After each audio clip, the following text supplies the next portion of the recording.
I'm good. All right. It is Tuesday night, and that means there's another new episode of Goal Horns and Fight Songs.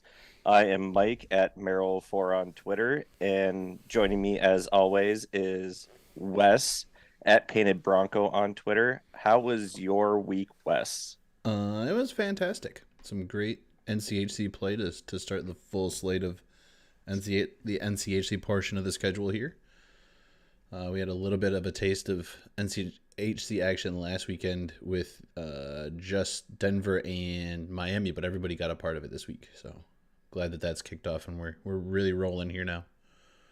Yeah, it was a lot of fun to actually have conference play and seeing teams into it and getting kind of the first taste of where teams might sit. Yeah, I mean, there was. I think every contest was pretty close. It was a pretty close weekend. We can go through our picks if we want to. I was pretty successful. I think I was pretty successful too, and also I have two doggos as potential guests for us tonight. So if you see them wandering in and out of the camera, um, I have puppy duty, so they will be joining us. The only one I don't remember is Omaha UMD. I think that was a split. Yeah, I think we both had two sweeps and two splits for the weekend. Um, and I guess since we're talking about that, we can start with that series. Uh, I definitely had a split with Omaha winning Friday and North Dakota winning Saturday. It turned out to be the opposite of that. Not quite for NCAA standards, but for our purposes, North Dakota did win Friday, and then Oh yeah, they won the Omaha. shootout Saturday. Yep, Omaha won the shootout Saturday. Uh, both contests seemed, I believe they were pretty close. Obviously, the shootout. Um, I mean, Friday was a little bit dominated by North Dakota. That was a 4-1 finish. that was 4-1. Okay. But Saturday was a really good game. I watched a little bit of that one. Both teams battling back. I mean, I think they were trading goals really at the end of the game, and it was anybody's game. Both teams really looked like they wanted to win that, as opposed to neither team wanting to lose. We see that quite a bit. But no, this was definitely a hard fought game, and both teams wanted to come out with those extra points that we know are always very important at the end of the season to figure out NCHC standings. So North Dakota goes home with 4 of them on the weekend. Omaha picks up 2, so they're not sitting in last place. And I think that was kind of one of the it's kind of Omaha's MO the last few years, just inconsistency where they get. I was listening, I was driving up while those games were going on, so I didn't get a chance to watch really any of them, and I didn't watch them back on replay. But Omaha, just the inconsistency. That's kind of their MO. They get beat 4-1, and then they come back to win in a shootout. Um, I don't think North Dakota was quite ready on Saturday, but as we've learned over the life of the NCHC, it's very hard to sweep in this conference, just in general. Yeah, I mean, I'll tell you, a team who wasn't ready was Minnesota Duluth on Friday night. Good lord. Don't can we just Nope. let's just Going not talk about that. going straight there. Going straight there, right off the rip. Just right to the jugular. I'll tell you what, man. Colorado College looked good going into that. It had been pretty good going into that game. I think they were undefeated at home going into Friday night.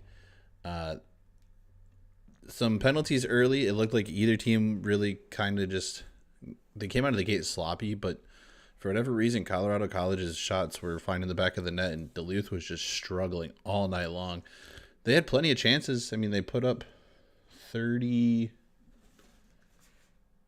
34 shots on Friday night, but were held scoreless by the rookie goaltender there in Colorado. Yeah, I was sorry. I got Puppy Mania 37 going on here, and I'm the official trying to separate Brock Lesnar and Bobby Lashley. Like, Jesus. Um, but I I was listening on my way up, driving up north, and it there were so many penalties. UMD was not disciplined. Neither was CC. No, it was Neither team. penalties back and forth, honestly. And I think CC started off 2 for 2 on the power play, and we could not capitalize. And I remember listening the first goal. McCown scored the first goal on the power play, and Bruce Siski, the UMD radio announcer, he goes, I don't think that's the guy that you want to leave open on the power play, but what do I know? And he's leading the CC in goals. I think he's leading the country in play penalty power play goals.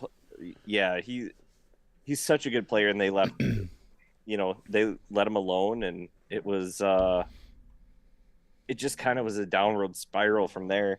I did have CC winning on Friday. I just did not think that it was going to be 4-0 by the end of the first period. And none of the chances that UMD got, the shots were just soft from what I saw when I got home. Then Saturday's game, UMD, it was a 1-1 game. I don't know for how long because I thought it was going to be a later game. I was hunting. It was 1-1 till late in the third. I mean, and then I don't know when it ended up 1-1. But I can look right now. It was late in the third. Colorado had 1 in the first. Duluth tied it up in the second. And then they scored 2 goals in about a minute, 18-19 in the third for the game-winning goal. And Blake Biondi hit an empty netter at 19:24 to push it to 3-1, which was the final score. So, yeah, and the game-winning goal to push it to 2-1. It's better to be lucky than good sometimes, and it was just a pass out in front of the net, and it hit off of, I'm trying to pronounce his name.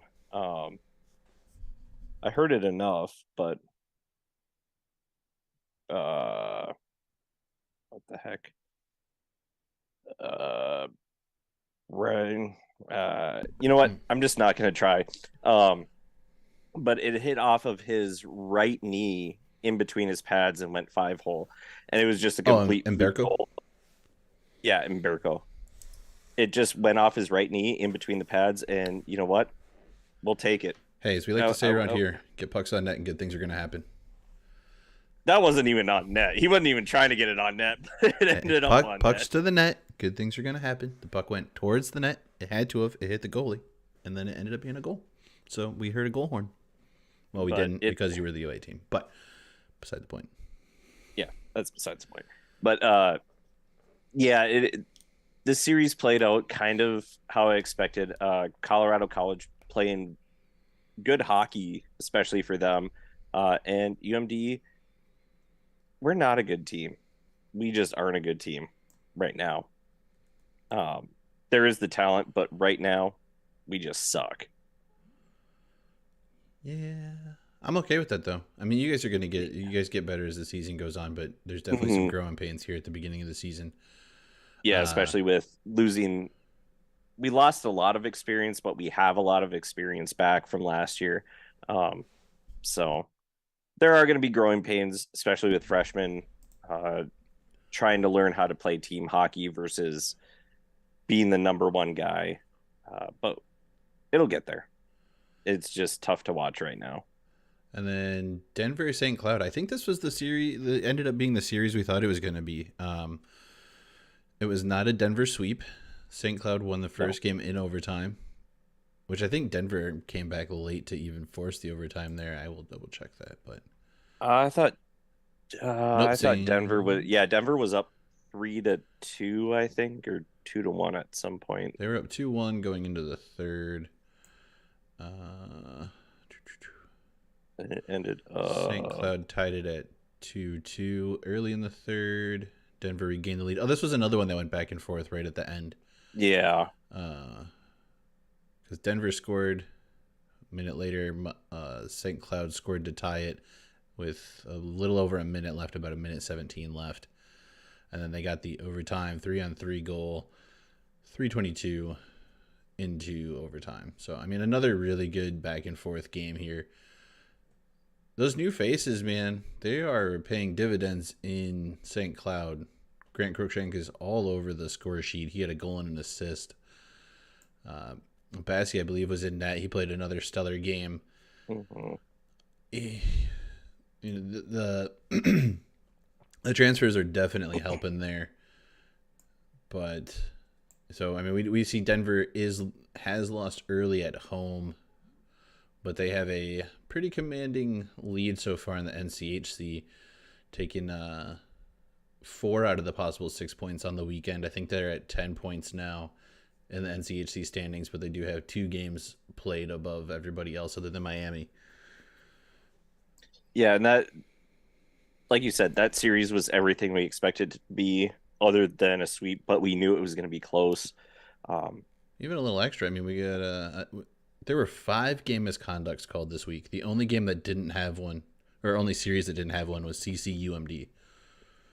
See, we're very respectful. Denver, St. Cloud had 1. I don't remember. Let me see if it was.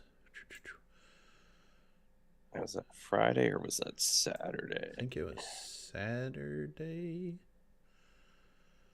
Yeah, because these are all 2s on Friday. So it had to have been Saturday. I know I saw it, but I'm trying to go through box scores at the moment, trying to figure out who did what. Yeah, it was St. Cloud, Jamie Cranola. That's right. 5 minutes from hitting from behind, plus a game misconduct. I don't think it really helped Denver. Yeah, I know they did not score on that one. So, I mean, St. Cloud was able to kill off the full 5. Mm-hmm. But, I mean, Denver's one of those teams where, like, you do not want to be without players. And speaking of being without players, they were already without Kyler Kupka, who is going to be, they're going to be missing for quite a while. According to, I believe it was Rinkside. Is that where I found it? Let me double check. I want to make sure I'm citing the right folks so they get credit for the good work that they do. And that I borrow from sometimes when I need things to talk about. Borrow or steal? Well, I'm giving them credit, so it's not really stealing, right? I mean, come on. If I just had said it and not said where I got it from, then maybe. What is the name of the stupid site? I mean, it's not stupid. They actually do a really good job. Wow. I see how much you respect them. You know, listen here. All right. Do.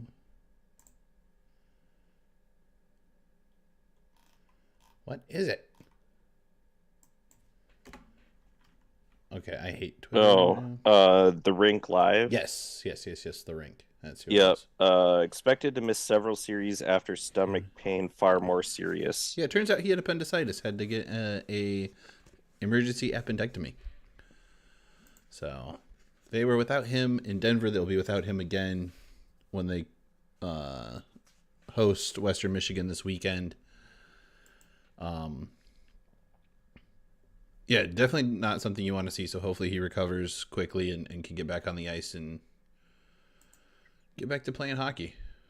Yeah, appendicitis is nothing to scoff at. So definitely hope he's okay and he can get back to playing very soon. I'm sorry. I have so much going on. These dogs decided they've been sleeping all day, and all of a sudden they decided that now was the time to just be all riled up. Oh, of course. But yeah, no, that was a great series. Only the 1 game misconduct. We actually had 2 called on 1 play in the Friday game between North Dakota and Omaha. Yeah, that was I heard that driving up on the UMD broadcast, and my first thought was, I have to see what happened on this one So because they that's kind of originally impressive. so the refs review. I don't know if they reviewed the entire play or if they were just reviewing the first hit from behind on Ty Farmer, but they review the play themselves. Ty Farmer gets a major for hitting from behind, game misconduct. Next thing you know, who's their coach for North Dakota? Bradbury. Bradbury, yeah. He calls for his second challenge. I I believe. don't know I if he believe. I believe he challenged something earlier in the game. I think he won them both. But anyway, he challenged the play, and Cameron Berg is added to the major, or receives a major of his own for Omaha for direct contact to the head and gets game misconduct. So 2 game misconducts on the same play at 19:52 in the second period, 4-on-4 to start the third period. I mean, just I don't know. There's like I said, and then there was 2 more in the Western Miami series, which we can get to, but but it's just how often do you see two offsetting uh, game misconducts. yeah game misconducts in 5 minutes of 4-on-4 play? Yeah, Because it doesn't matter who scores. Nobody nobody gets a player back. So you're just playing 4-on-4 for 5 minutes in regulation time, yeah, and you don't even see it now in overtime because the NHL went to 3-on-3, and the NCHC is 3-on-3 as well. yeah. I think there was. Oh no, they called a penalty shot instead. Because if there's a penalty in overtime, it's 4-on-3, and then if the player gets out, you can go to 4-on-4 until the next whistle. So that is still the rule there. But they decided to call a penalty shot for Michigan when we were in overtime last weekend. But our goalie was able to withstand that and ended up losing a little bit later. But either way. But so yeah, so we've covered 3 of them. I am, let's see, got the split. So I'm 2-1, and I got the tiebreaker with CC winning Friday and UMD winning Saturday, and that brings us to your team, and your team had a pretty damn good weekend. My team was the only team to sweep this weekend, which I think we both picked to happen. Yes, we did. Unfortunately, Miami is 0-4 in NCHC play to start the season. They are firmly in the cellar at the moment with 0 standing points. They are also 0-9-1 in their last 10 against the Broncos. Just struggling on that side of the rivalry. And I'm okay with it. Yeah, well, you should be. If you weren't, I would start calling somebody to come check on you. Yeah, they were outscored 12-3 on the weekend. But I will say this weekend was the first weekend that we've seen one line predominantly carry play for Western Michigan, and it is their primary. It's their number 1 line of Jason Poland, Max Sasson, who I believe is a junior, and then freshman Ryan McAllister. They accounted for a ton of points this weekend. And we're given Player of the Week awards, which were rightly deserved. Back-to-back hat tricks for Captain Jason Poland on the weekend. I mean, just a great performance all around for that top line. Yeah, I know you had messaged me. Well, our captain just tripled his goal scoring total for the year. He went from 3 goals to 9 goals in the weekend. 1, 2, 3. Max Sasson also had 3 assists on Friday night. Ryan McAllister, the freshman, he had 3 assists on the night. He had 6 on the weekend. He also picked up 3 on Saturday. Jason Poland had a hand in all 5 goals on Saturday night, picking up 3 more goals and 2 assists. He had an 8-point weekend. And I mean, this is, like I said, like Western is a team that is extremely deep this year, and we just didn't need it. Our primary line was the one doing all the damage. We did also get goals from Jamie Rome on the power play. Jack Perbix got his first goal as a Bronco, and Zach Galambos picked up, I believe, his fifth or sixth goal on the season. So a blue liner scoring more for us. Yeah, Miami picked up 2 game misconducts and 2 majors in Friday's game. And I mean, when you're down that much, and you're I gonna mean, get frustrated. oh yeah, and Western took full advantage. They scored twice on the first one and 1 time on the second one. And I mean, that's the danger of putting yourself in a position where it's 5 minutes of power play. Like, those don't come off the board. A player doesn't come back on when you score. So fill them in and fill them up. And Western did just that. Yeah, I think I actually kind of like that the NCAA does that as far as checking from behind hits to the head, because if you want to deter somebody from doing that, especially a college kid, have them hurt their team. And football players, they get ejected and whatever for targeting, but it's like, how much am I hurting my team? Hockey players, there's a different mindset, and they do not want to hurt their team at all. Yeah, and I mean, so I like that they do that. And that kid probably felt terrible, which is not a good thing, but he should, because he at the first one, the first game misconduct, because there was 2 goals scored on his team. Yeah, that one was originally ruled, I believe, a minor, and they looked at that one to see if it should have been upgraded, which it ended up being upgraded and the game misconduct added. But the second one, the hit from behind in the third period, that was immediately called a major and then reviewed for the game misconduct. So, I mean, they were already like going to be down 5 minutes on that one. And it's really one of the few times I've seen a major called straight away. Like, a lot of times, I believe it was last season, it was that all or nothing rule, which I thought was bananas. Mm-hmm. And they since changed that rule to where you could give 2 minutes, give a major, or give a major and a game.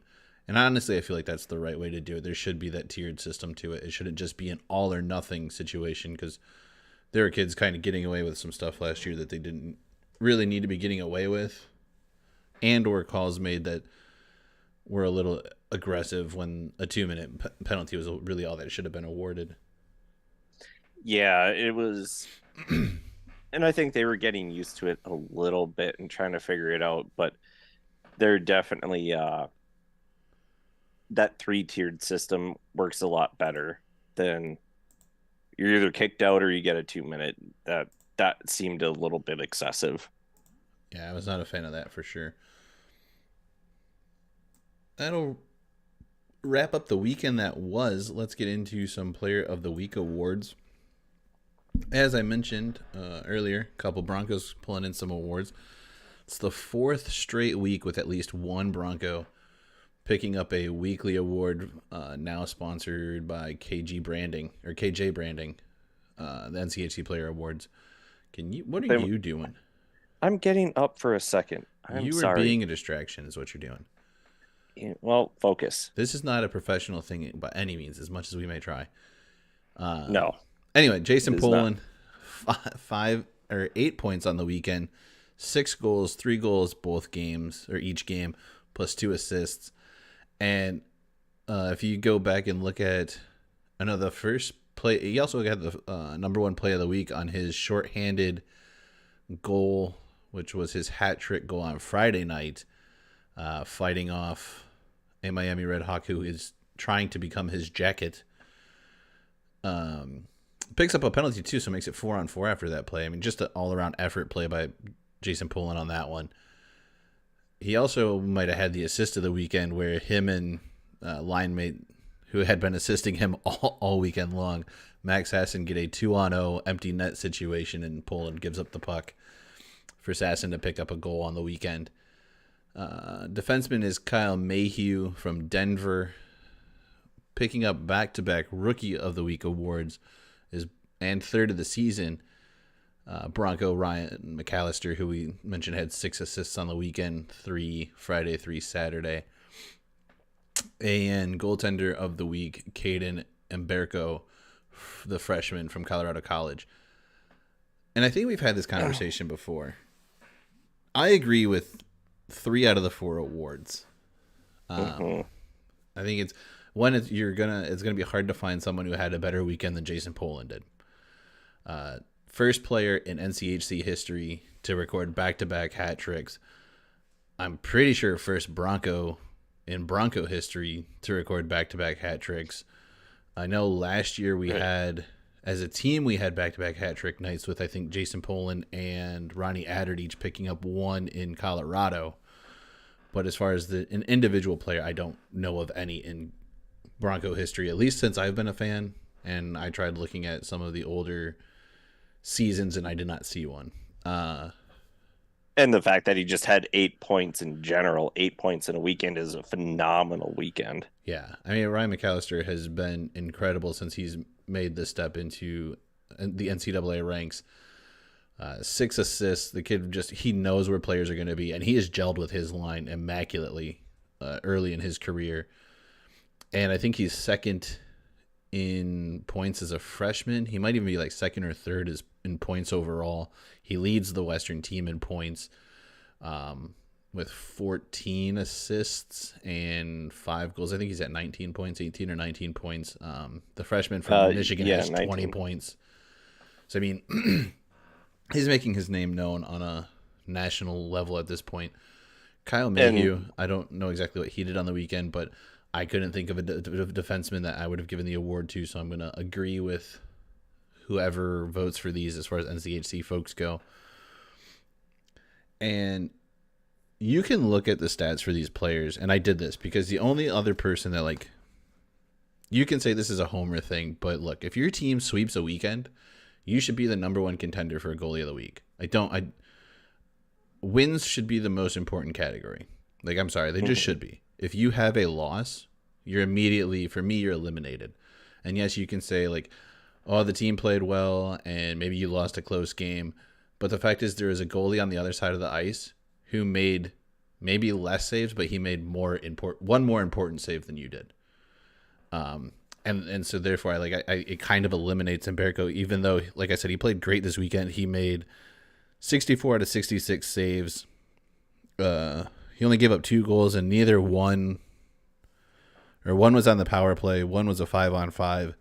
UMD had the empty netter, which doesn't count against him.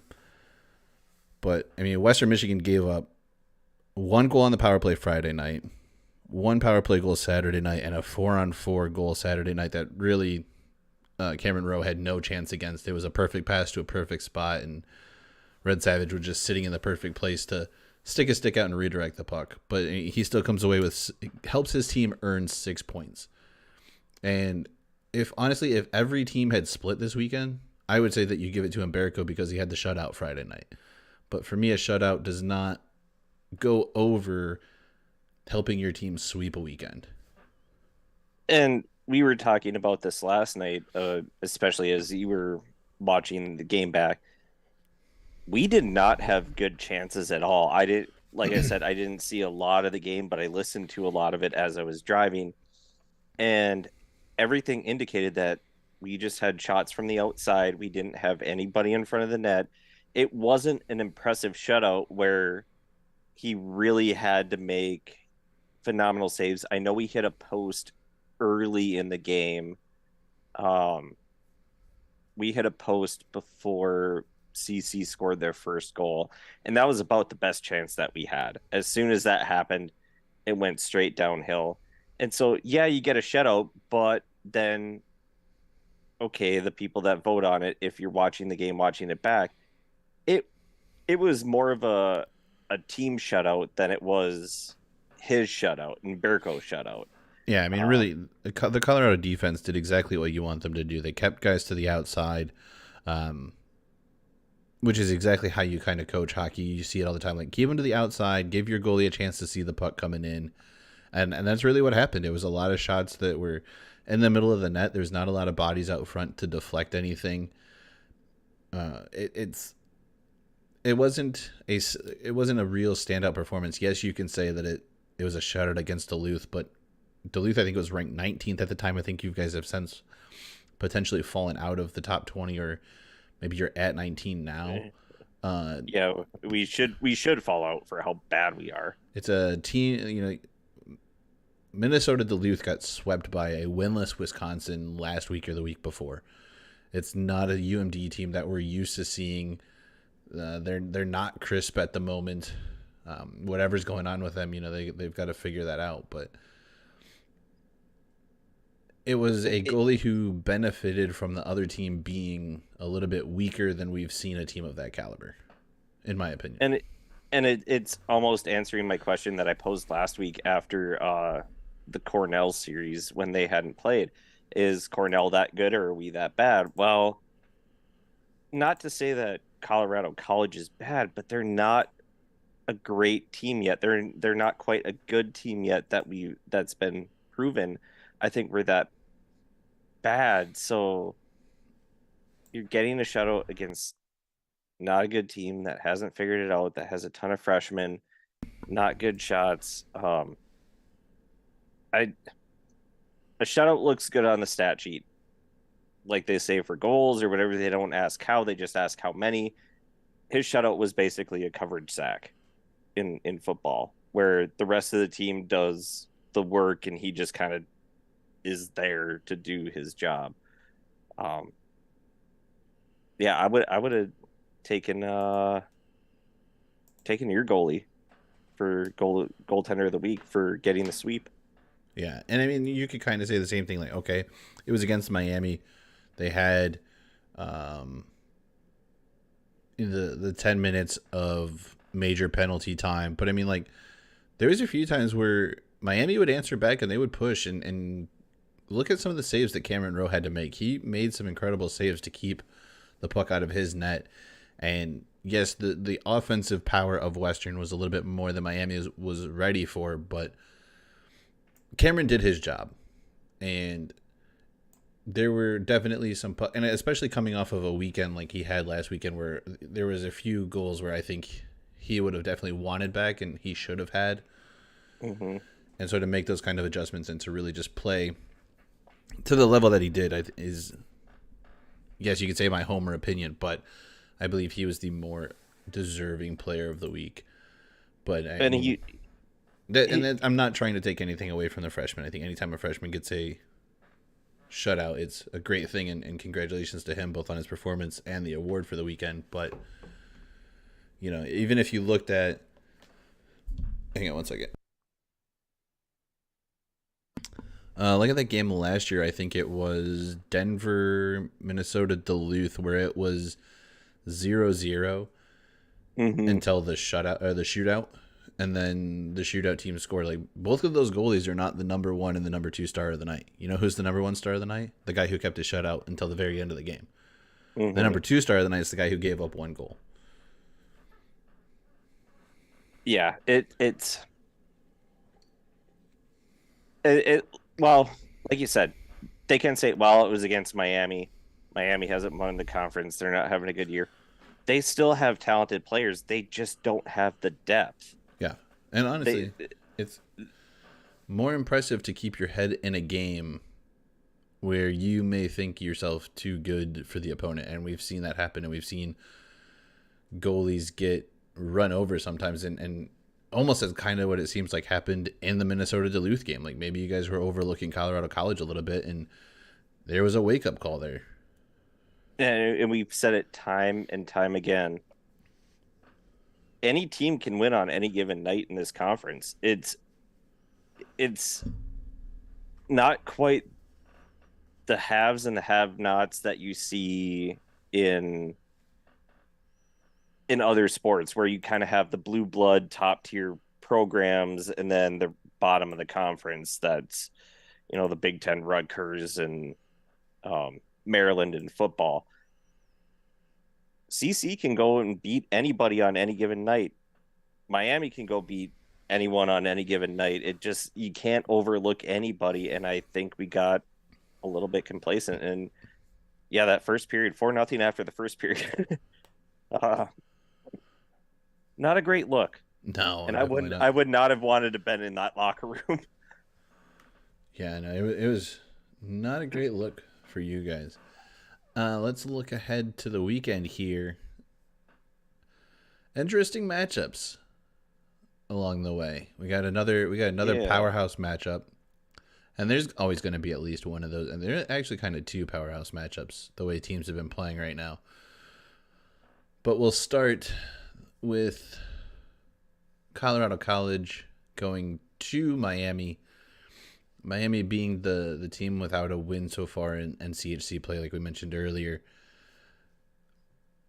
Colorado College has been playing pretty well, honestly. There's some interesting game times here. I don't know if this is set up. Looking on I need to find a different website, because if the NCHC is just using freaking Mountain Time as their standard time, what does it say? 5:05. Yeah, that's what it says for me too. So that should be a 7:05 start Friday night, and it looks like it's gonna be a 5:00 start on Saturday. My goodness. I mean, that's one way to get a jump on those silly people coming from across the country. Just make the game real early for them. Yeah, 7:05 on Friday. And 5:05. Make your shit easier to freaking use, please. You're a Division I program. Yeah, 5:05 Saturday. So, I mean, they're starting even an hour earlier than Western's been starting their Saturday home games at 6:00.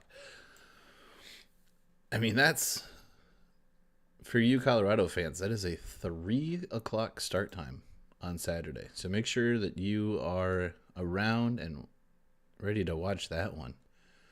Well, they don't have any football to watch anyway. Middle of the day Saturday. Hockey. Let's see. I think that should actually be a pretty good series. 4-6 Colorado and 4-5-1 Miami. Very, very similar records. And I think everybody kind of predicted that they're going to be battling for that 7th spot at the end of the year, even though I did hear Omaha was projected at 7 at the start of the year. I had not looked that up, but they said Omaha was projected at 7th in the conference. Yeah, I believe they had Western 6th, which I think was a little low, but whatever, it's fine. But yeah, these two teams, I'm gonna go with the split. I think Miami might be able to get the jump on them on Friday. Just them traveling, them coming, Miami being at home. Colorado College coming off of a loss. Yeah, they're going to be a little bit upset, but then I think Colorado College gets Saturday's game. They're going to have lost 2 in a row. They're going to be frustrated. They know they're a pretty decent team. I think they're better than Miami. So they're going to come out firing, probably get up ahead early, and then hold on to win the game. Yeah, I think Miami has to get at least one here to stay competitive in the conference. I mean, you can't win the conference in week 1, but you could definitely put yourself in a hole to not have a chance at it. And Miami's kind of really on the cusp of being there already. I mean, there's 24 games in the conference schedule, but they're on pace to go 0-24 at this moment, you know. But I think Colorado is a team that they can definitely take advantage of and jump on. That early start time Saturday makes me want to choose the Saturday game for them to win. But they've also got to be feeling a little bit of pressure here, and I hope that pressure doesn't get to be too much for them. And I mean, Bergeron will do a pretty good job of making sure that the boys stay where they need to stay. So I'm going to go split, but I'm going to give Saturday to Miami. Okay, so opposite of me.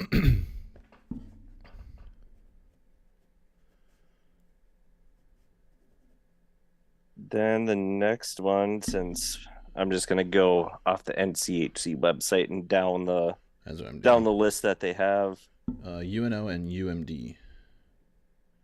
Yes, and that is in Duluth. That's why I said at UMD. Yep. Oh, that's how words work. I thought you said and. I might have said and, but I was thinking at the whole time. So I'm going to pretend that I said at and hope that I did. I'm not going to throw the challenge flag. Uh, Working with you as a challenge flag. you're not wrong. Got him. I think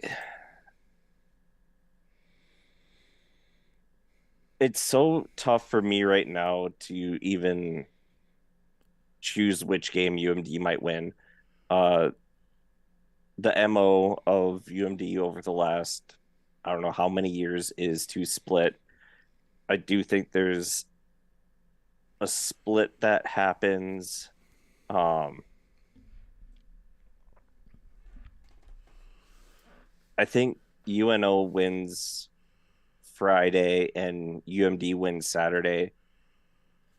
I could also see it the other way too, though, because UNO they're coming off the shootout win against North Dakota. They're riding pretty high, and they might come in a little too overconfident. Um, and they just might come out hot. UMD might figure out to play their game, but it seems like at least this first time around, and that this also kind of seems to be a pattern. Lose Friday, win Saturday because it takes a game to figure out the team that you're playing. And for whatever reason, we just don't scout out teams well enough for the Friday game the first time around and typically lose the Friday game. Uh, I don't know the stats on that and whatever. It could be 50-50. I don't know. But it just feels like we lose the Friday game more often than we lose the Saturday game. So I'm going to go with UNO Friday, UMD Saturday in a split. I'm going to go the other way. I'm going to take Duluth to win Friday. I think they're going to ride the momentum of getting a good win Saturday night in Colorado. I think Scott Sandlin's going to have the team a little better, or like he's going to be on the team to be more prepared and to really come out firing. It's a home game. Hopefully Duluth can get a good crowd. I think they usually generally kind of do. I don't know if that's been a little bit lackluster here the last couple years. But, Minnesota's a hockey place. I'm sure they're going to get some people in those seats. Yeah, there's definitely the diehards. The trouble is sometimes is the student section. Not quite sure why when we call ourselves the state of hockey and people come up because we have a good hockey team and the students don't show up. I don't know. There's other things to do, like try and kill your liver. Well, the most popular place was shut down, so not shut down. They closed. So go to the hockey game. Yeah, there was no excuse for the 25 kids against Cornell. I'm like, wait, well, what? It was also Cornell. This one might be a little bit fuller, being that it's a little bit. A conference. It's not quite game. The rivalry game. It is a conference game, though. But yeah, I think Minnesota is going to ride a little bit of the momentum they've got going their way, and I see them kind of being. I don't know if I can even really say it because North Dakota is such a talented team. I think you guys have a better goaltender than North Dakota, even though North Dakota's goaltending has been pretty spectacular so far this year. But Omaha does always play you and North Dakota very tough, and they hung in there with North Dakota, and it was just North Dakota took advantage of a few more plays than they did, especially Friday night. So I could see that taking place again. I think Omaha's going to struggle a little bit Friday. Maybe they're a little bit too high on their shootout win or overtime win, whatever the hell it was. I don't even remember now. Shootout win. A shootout. Yep, shootout. And Duluth will win Friday, but Omaha will kind of settle back in and kind of do what they did last weekend and play a really tight, close game Saturday. Yeah, like I said, I could see it going either way. I will say though, I think kind of how the team's played and how he's played. I think Stejskal did kind of lose the net for UMD. I think Thiessen is probably going to be the number one going forward, the transfer from Maine. Yeah, it'll be interesting to see. I mean, he did play pretty well in relief of Stejskal. He did give up one goal throughout the rest of that game, and I think he started Saturday. He did. He So did start Saturday and get the win. give up 2 goals against Colorado on the weekend, but some pretty good play. Um, Yeah, and I won't fault Stay Skull for those goals on Friday. The team just they woke up and halfway through the game and we're like, oh wait, we're on the ice. We're playing a hockey game. Um, but I just think throughout the year, through the games that we played, Stay Skull kind of lost the net, which is unfortunate. You want to root for the guy. Uh, you want to see him succeed, just especially with what he's been through. But okay, I just don't think he has it. Duluth fans better show up Saturday night. And this might change my opinion here. Friday night is apparently Military Appreciation Night. Saturday night is a teddy bear toss night. So Duluth fans better show up and throw some teddy bears on Saturday night. I feel like I need to go spend about $80 on teddy bears and buy a ticket and just toss the whole bag on the ice. I'm not going to throw them individually. I'm just going to toss the whole bag on the ice if I can get it there. I mean, those usually draw in a pretty good crowd. They do, and they are so much fun to be a part of.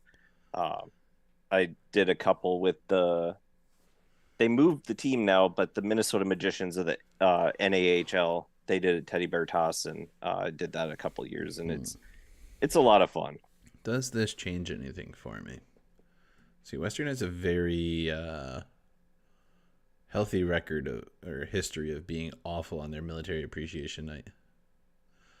I know I have a jersey back there from the most recent one, and they got smoked like 8-1 or something by North Dakota. And it's great having that little reminder hanging back there that I spent a lot of money on.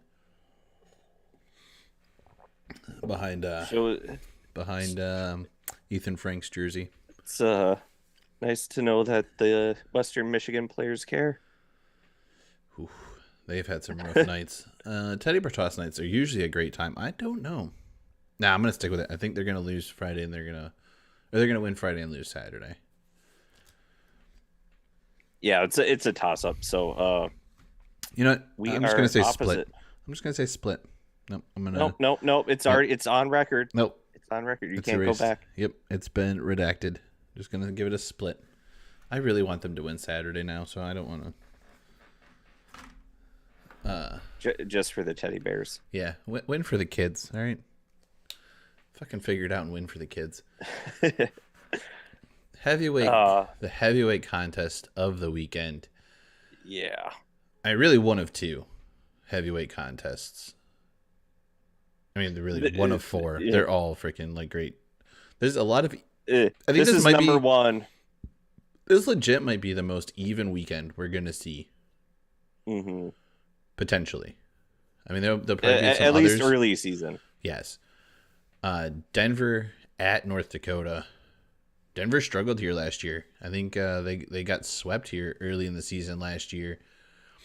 They've already lost at home, so it's not the Denver team that we saw win the national title last year. Again, that team also had some struggles early in the season, so who knows where Denver... I'm not saying that Denver's not going to end up in the title talk, because they definitely have a team that can. I also don't think North Dakota is the team that we saw last year either. I think they're going to have a few more issues than they saw against Omaha, and they were kind of lucky to steal all the points that they did from Omaha. But this one's going to be a bruiser of a game. There's going to be some big bodies coming at players, heavy hockey in the corners. You know, both teams are really going to be trying to get the puck in behind the defenseman, forecheck, back check. They can't collect a paycheck because they're college players, but if they could, they would. I mean, I guess they can with the NIL deal, so forecheck, back check, paycheck. Yeah, exactly. But it's going to take a full team effort, and North Dakota's super good. They're super good at home. They're a reload team. They're never in a rebuild, it seems like. No, they never are. This game could either be a shootout or it's going to be a really close game again. Yeah, I think both games are 1-goal games, 2 if you count the empty netter, but they're either going to be, 7-6 or 7-5 or 1-0.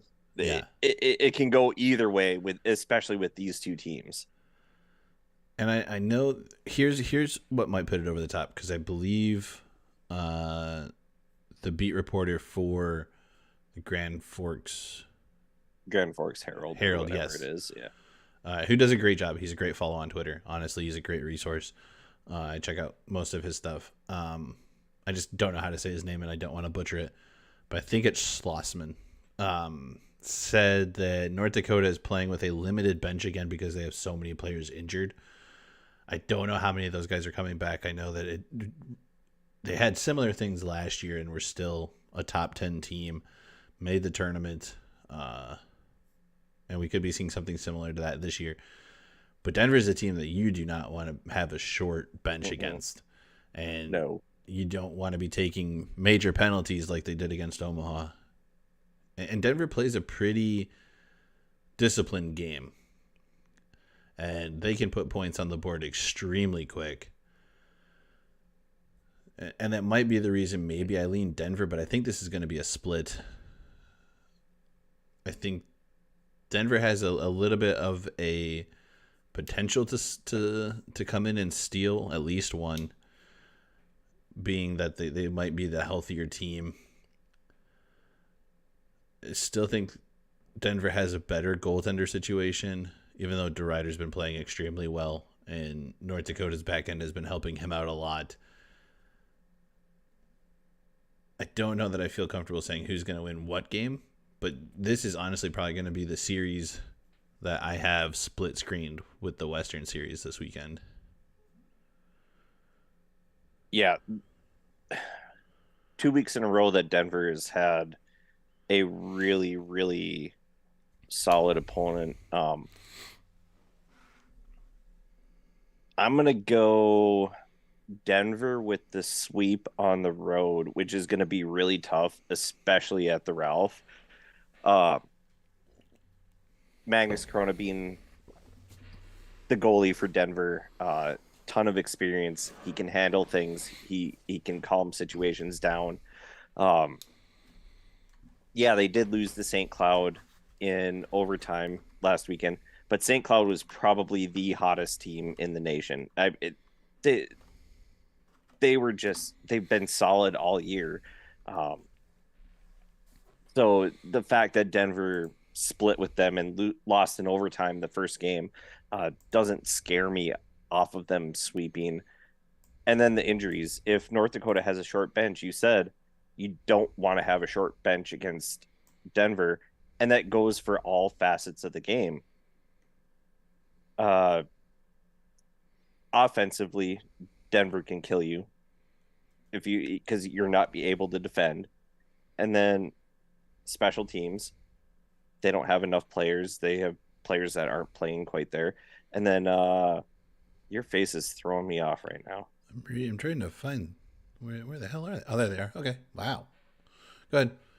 And then as far as offense for North Dakota, if you're shorthanded, you're playing one of the best goaltenders in the whole NCAA in Magnus Corona. How are you going to score? You're losing some of your depth scoring, and now you're relying on maybe 1, 2 lines or 1.5 lines that they're just going to be able to focus on because they don't care about the rest of your team because they know they can't score. So I think Denver sweeps. They're just the better team. I think it comes down to special teams. Where are Denver is currently tied for 34th with a .765 penalty kill percentage, and North Dakota, where did you go, is currently tied for 9th with 87.5. But the power play for North Dakota right now is at 33%. Like, do not be a man down against North Dakota because they are making everybody pay. They are currently third in the country with 14 power play goals on 42 attempts. Who's ahead of them? Harvard with 7 goals on 18 attempts, and Massachusetts with 10 goals on 23 attempts. Jeez, man.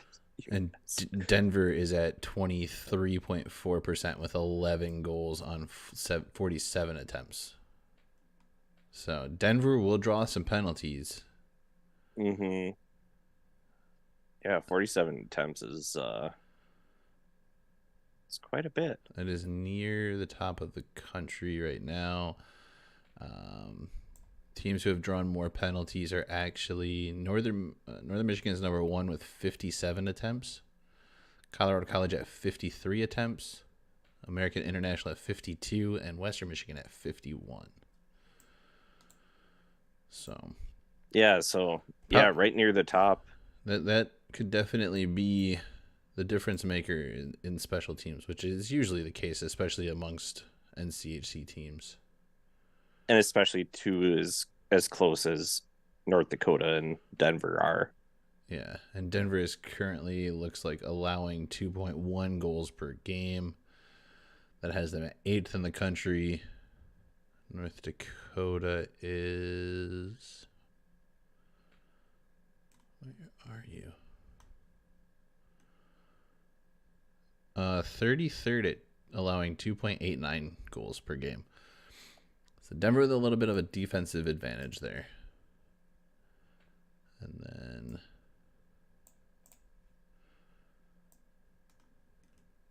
North Dakota is currently scoring 3.64 goals a game to Denver's 3.1. So it's a pretty even matchup. It's both teams score more than 3, allow about 2.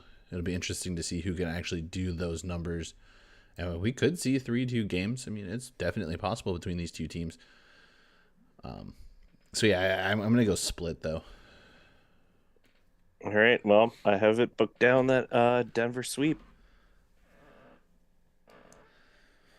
And then the last matchup is Western Michigan at St. Cloud. Believe Western was swept in St. Cloud last year. Let me double check that because it was either a sweep where it was like a tie, a lost tie type situation.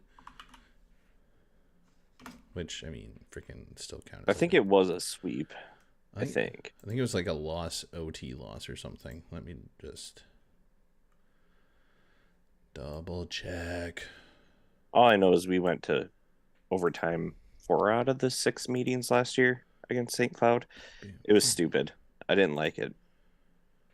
You know, that season between y'all was intense last year.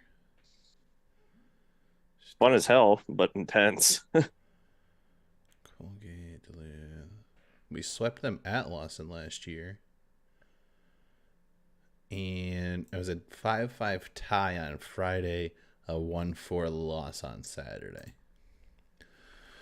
So, but that it must have been a shootout loss. St. Cloud is playing extremely well. They are 8-1, 7-1, 7-1, and that one loss is to Denver.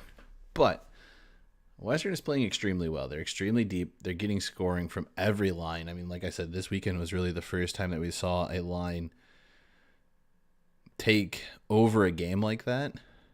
And Western is currently 3rd in the country in scoring offense at 4.36 goals per game. The only 2 teams ahead of them are Harvard at 4.5 goals per game because they've only played 4 games apparently and have scored 18 goals. And Michigan, who has played 10 games and has 46 goals. And they played I think I saw they played kind of a weak non-conference anyway. Aside from the Western Series, probably. Yeah, aside for that. Western currently has scored the most goals of anybody in college hockey at 48 goals. Well, yeah, Friday helped you guys bump that number up. We had one game with 7. We had a 8 against Bowling Green. Oh, yeah, that's right. Like, they are an offensive team. Their offense is offensive. We're scoring 4 goals a game on the regular. Really, we have one, I was gonna say you don't two, have many below. two games that we didn't score at least 4 goals. The 1-3 loss to Anchorage to start the season. Yeah, that was bad. The shutout to Notre Dame, the 0-2 loss there, and that's it. Every other game we've scored at least 4 goals. The 5-6 loss to Michigan, the 4-5 loss to Michigan, 4-1 win over Bowling Green.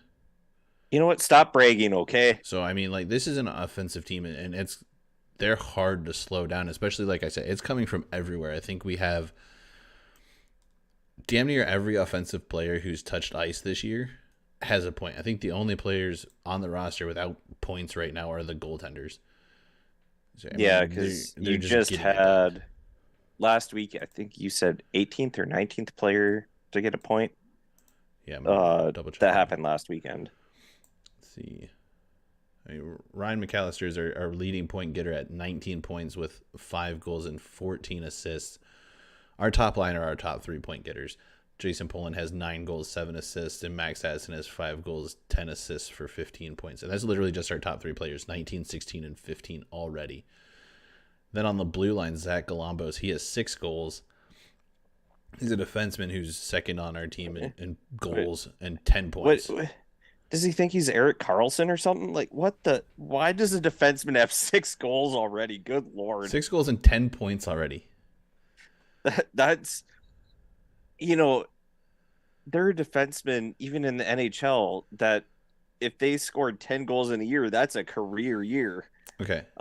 Even some offensive defensemen. If you go to the Western Michigan or WMU Broncos page, go to the sports and look at the Western stats, there are 4 players on that roster that do not have a point collected.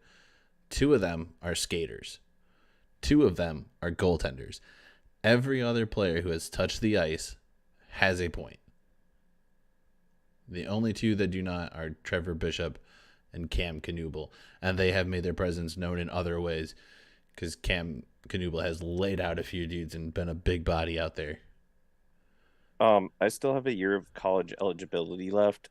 Can I join the hockey team and just so I can say I scored a point in a Division I hockey game? I mean, this is your team. And also, you and I could step on the ice and we get a point just with how things are going. They'd find us. Pretty much. And the defense. I mean, we're not slouches in the defensive zone either. Literally, almost every player has at least one blocked shot. Including those guys that I said don't have offensive points. They each have a blocked shot. It is a all-you-can-eat biscuit buffet, and everybody is lined up in the defensive zone for seconds. 2 skating players do not have a blocked shot right now. Yeah, the only let's see. Well, and you talking about defensive zone, Trevor Bishop is the only player on your roster that has a minus. A plus minus of -1. Yep. Yeah.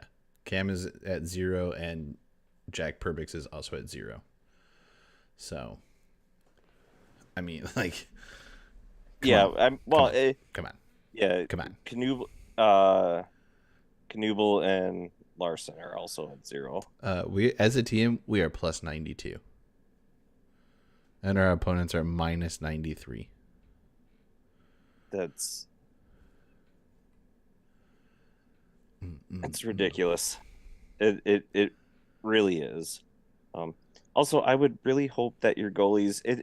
You're having a good year if your goalies are even or above. So I don't even know why they include them on the plus minus. It's like we know when they're a minus. Yeah, you can just look at the losing score and see how many times they gave up a goal. Yeah. But yeah, no, I mean that is just a stacked team right now. Need to kind of chill it out on the penalties. We've taken 53 penalties so far this year. Need to mellow out there. Max is leading the team with 6 for 12 minutes. Oh, I didn't even get a major. Then why are you taking penalties? Yeah, we do not have. Oh, wait, maybe. Yeah, we have two majors so far. Tim Washi and Cedric Fiedler have been called for majors. I don't think we have a game misconduct yet, though. So that's. Oh, maybe because it says other. Oh yeah, Tim Washi did get ejected one game, so we have one game misconduct. I forgot about that. That was after. I think that was the Michigan game. He earned his after Jason Poland was hit and kicked, hit and did not come back to the game. He was injured for the rest of the game. So, Well, that's worth it then. and then I mean, you don't want anybody to get hurt, but if you're gonna take a major, might as well. but yeah, Just I don't. mean, this team is freaking ridiculous right now, dude. Yeah, I. This series is tough for me to call. Where? And this is what I was trying to find. I'm trying to find them again. St. Cloud was really low on. They're 24th in the country with average goals of 3.2. So Western is scoring over a goal more per game at 4.36. It's But at the same time, like I mean, our defense has not been the greatest, and we really need to get that under control. St. Cloud is allowing 2 goals, or 1.8 goal a game, less than 2 goals a game, and Western is allowing 2.45 goals a game. So St. Cloud is better at keeping teams off the board, but Western is much better at outscoring teams. So I mean that might lean a little bit one way or the other. the thing is, well, first of all, Bassie is playing great in St. Cloud. That he is, I think, proving that he was a good goalie on just not a good team, and you put a good team in front of him, and he can prove how good he is. I will say though, Western is doing a ridiculous job of controlling the puck and limiting the opportunities of other teams. It's just when they get those opportunities, other teams have made the most of them. So if we can keep St. Cloud State to a similar possibility of what we kept Michigan to, Michigan had 11 shots on goal, 5-on-5 that Saturday game. All of their goals came because we were shorthanded. The trick is here, though, in St. Cloud, they play on the Olympic sheet of ice still. They Yes. have not they have not gone normal. No. So I think that might I don't know, dude. hurt. There's a lot of talented players on this Western team. Like you should go look at the goal that Jason Poland scored and tell me that it doesn't matter how much ice that dude had. Like he can play on an ocean's worth of ice and still make that play. The speed that some of the Western players have, having more ice and the ability for these guys to create space. I don't know that Olympic sized ice really helps St. Cloud, other than the fact that players haven't played on it recently, so maybe they're not going to be as familiar with it. But And that's my thought, but also it helps that they know how to defend that bigger ice too, because they've played on it enough. Um, it in a sense it helps it helps St. Cloud because they know how to defend and then they know how to exploit. Where Western, as defensemen, they don't quite know. They think they have a certain gap, but it's bigger than they thought they had, or it's smaller, whatever the case may be. Um, at the same time, though, I'm kind of like, it doesn't really affect UMD that much with how no. close we played them there. Yeah. And we won the playoff series, the first round series there last year.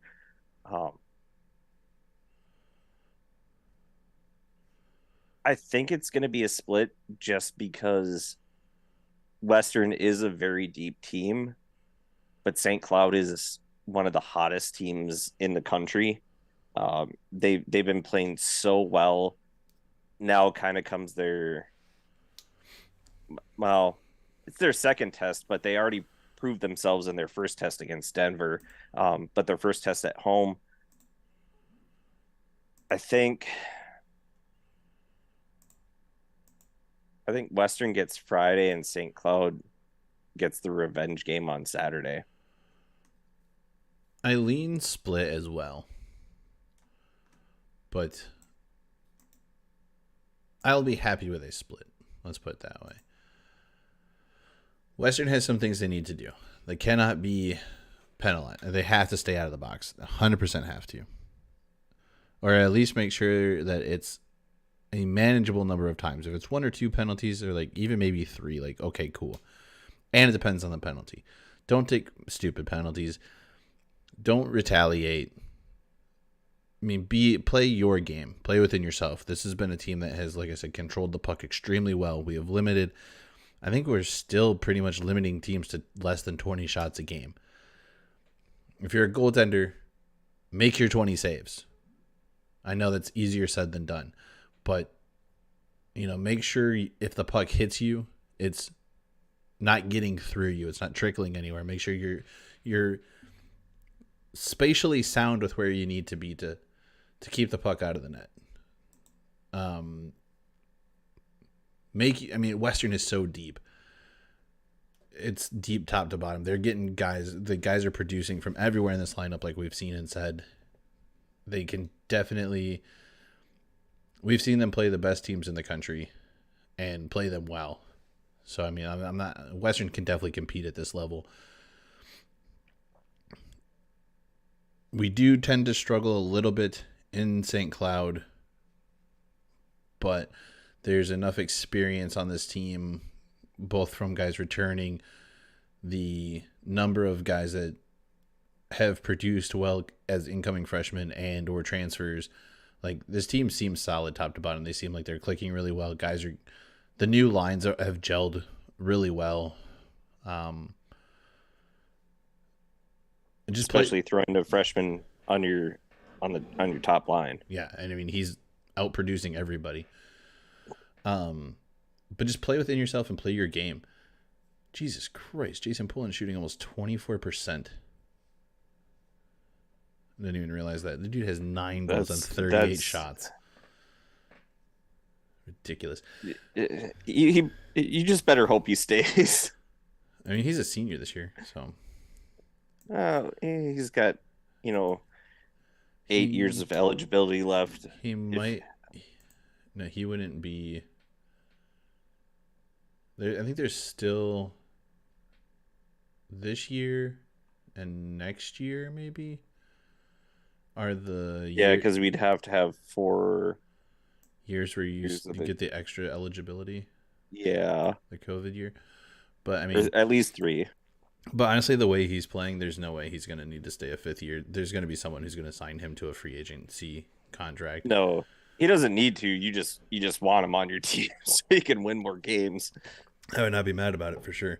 But it's going to be. I think this is going to be a really good battle. I think it might be similar to the game we saw them play against Michigan. But again, like, if we can just stay out of the penalty box and play our game, Western could sweep this series. I 100% believe that. Now, knowing Western the way that I do, we're not going to be able to do some of those things. So the higher likelihood is it's going to be a split. But I will be extremely happy if Western manages to sweep this series and shows everybody that they shouldn't have fallen as far as they did after the sweep by Michigan. Because those games were a lot closer than they appeared to be, and it was just a matter of us being stupid. Yeah, and I will say the other part, just when I was talking about St. Cloud being a tough place to play earlier, it's not even necessarily the size of the ice. It's just how the arena is, because now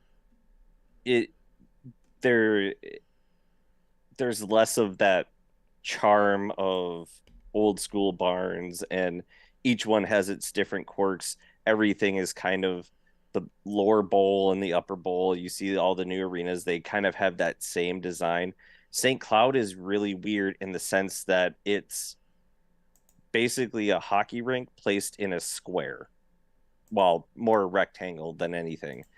So it's flat on both ends, and then it's straight. There's no curvature at all. It's 90-degree angles on both sides, and Gross. I think that would be a little tough. And it's also dark in there compared to other arenas that I've been to. Um, it just it's just odd lighting and everything in that arena that I think it makes it just it's not that much of a difference, but it's enough to kind of throw you off for at least a period, I would think. Yeah, I mean, I think there's gonna be some feeling out period for sure. There is every game. The first 10 minutes to first period, really, unless a team kind of comes out quick and scores a goal, is generally a good feel out period. But yeah, I don't know that I don't think we're gonna see a sweep this weekend at all. There's nothing that feels like a genuine sweep. There are potentials, absolutely. There is every weekend, but I think we've seen this over the course of the life of the NCHC. It's at least 75-25 splits. It's very tough to get a sweep in this conference, no matter who you're Yes. playing. Oh, 100%. Well, let's just say I won't call it a upset alert. I mean, I guess you have to, but if Western sweeps St. Cloud, I don't know that that's really that much of an upset when you're looking at the way that both of these teams are playing right now. And It's like a 10 beating a 7 or something like that yeah, even though in the Western is basketball tournament. like 4 right now, or 17 right now, and St. Cloud is 4, I think. But you know, in the NCHC, I think Western is currently 2. Yes, 2 behind Denver.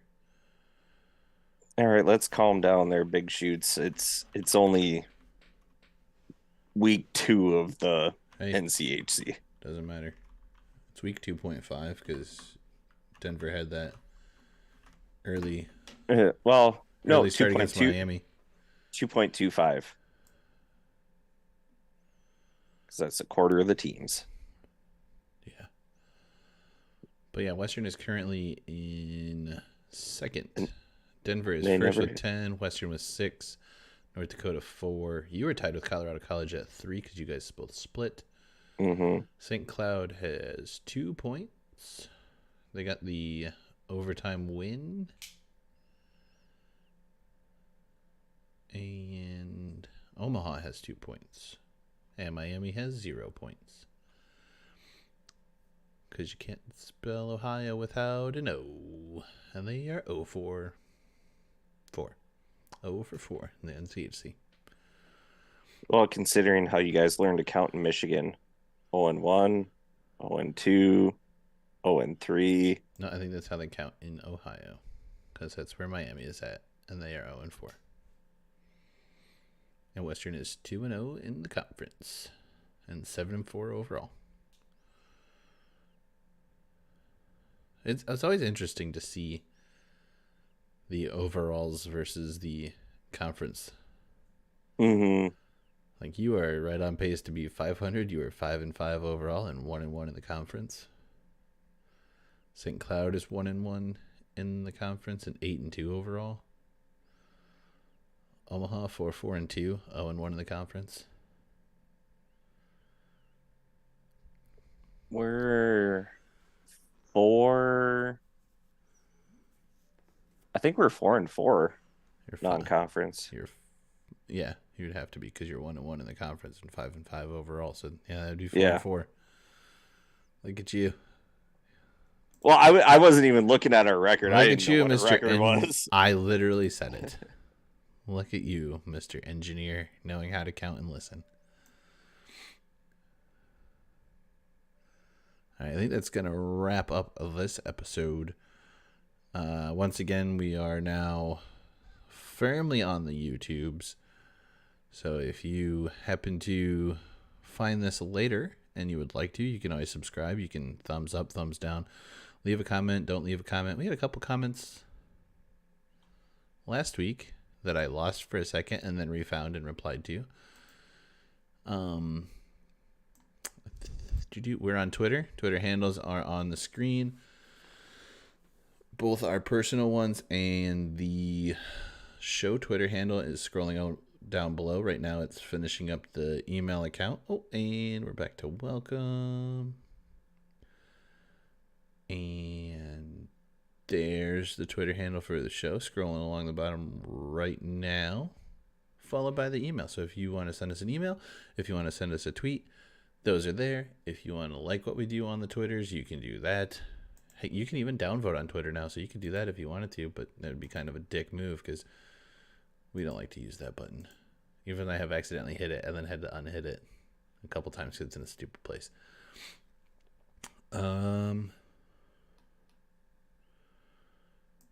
Anything else? Oh, some NHL news. We had 3 former NCHC players record a goal tonight that I know of.